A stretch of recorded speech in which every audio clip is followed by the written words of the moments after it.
বারবার। ভয় আমি পাই না এনিমি মারতে গেলে, কারণ আমি খাই প্রতিটা ম্যাচেই মারা। ভয় পাওয়ার কি আছে? ব্যাপারটা এমন নয় সব সময় খাই মার আমি, কিছু কিছু সময় তো ভালোই গেম খেলি। করো যদি সাপোর্ট একটু তোমরা আমাকে, ইনশাল্লাহ রাইস্টারের থেকে 1 মাসের কোর্স নিয়ে আমিও প্রো হব ফ্রি ফায়ারে। আপাতত লাইক করো, সাবস্ক্রাইব করো চ্যানেলটা, কারণ আমি যে গেম প্লে দিচ্ছি তোমাদের উপহার সেইটা দেখলে চমকে উঠবা। দেখো দেখো চেয়ে তোমরা মারছি কিভাবে এনিমি। আরে ভাই কমেন্ট করো, আছে নাকি আমার মতো প্রো প্লেয়ার? খাইছি মারা আমি, ভয় ভেবো না এখানে শেষ সবটা। আমি যখন পুরো হই কাউকে ছাড় দিই না। মারলাম আমি সেইটাকে, আবারও পড়লো ওখানে। কি দরকার ছিল মারা খাওয়ার বলবে একটু আমারে?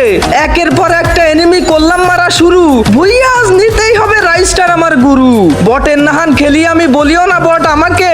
জানো কি তোমরা তোমাদের একটু হাসির জন্য কত কষ্ট করতে হয় আমাকে? মোটামুটি 12টা কিল করে ভুইয়া পাইছিলাম ম্যাচটা। ভালো লাগলে ভিডিওটা লাইক, কমেন্ট আর সাবস্ক্রাইব করতে ভুলিও না।